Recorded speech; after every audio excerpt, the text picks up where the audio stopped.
안녕하세요. 아버지 공부 시즌2로 돌아온 도란노 아버지학교 이사장 김성국입니다. 어느 교수님이 강의실에 들어오자마자 칠판 위에 이렇게 썼다고 합니다. 어느 부부가 조난을 당했는데 남편이 아내를 남겨두고 혼자 도망치자 아내가 마지막으로 한 말은 무엇일까요? 이윽고 그는 의아하게 바라보는 학생들에게 설명을 덧붙입니다. 유람선이 침몰했는데 구조정에는 자리 하나밖에 남지 않았습니다. 이때 남편은 아내를 남겨두고 혼자 구조선에 올랐고 아내는 가라앉는 배 위에서 남편을 향해 소리쳤습니다.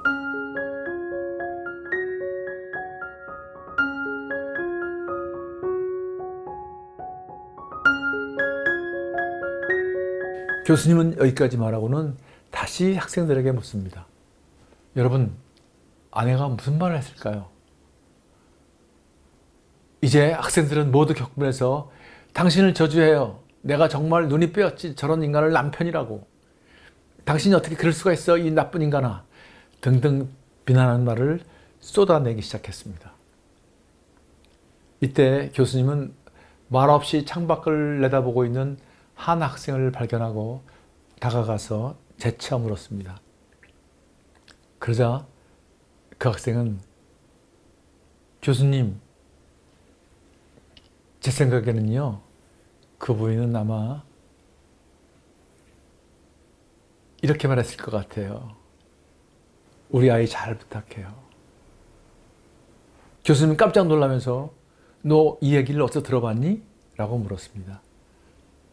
학생은 아니요.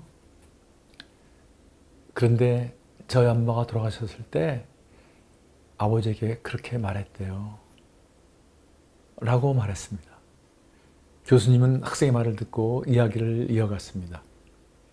결국 배는 침몰했고 남편은 집으로 돌아와 딸을 잘 키웠습니다. 그러나 남편도 딸이 출가한 후 병으로 세상을 떠났습니다. 딸이 아빠의 유품을 정리하던 중 일기장을 발견합니다. 엄마와 아빠가 배 여행을 갔을 당시 엄마는 이미 중병에 걸려 있었고 두 사람은 마지막으로 여행을 떠난 겁니다. 그런데 배 사고가 났고 아빠는 홀로 살아 돌아올 수밖에 없던 그날의 이야기를 일기장에 기록해 두었습니다. 일기 끝부분에는 여보, 그때 당신과 끝까지 함께 있고 싶었지만 그럴 수가 없었지. 우리 딸 때문에.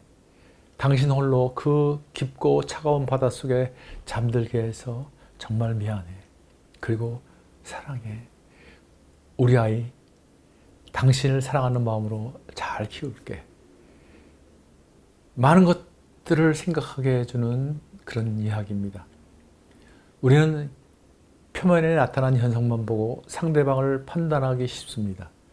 보이는 게 전부가 아닌데 말이죠. 나의 잣대를 들이대며 오해하고 비난하기 쉽습니다.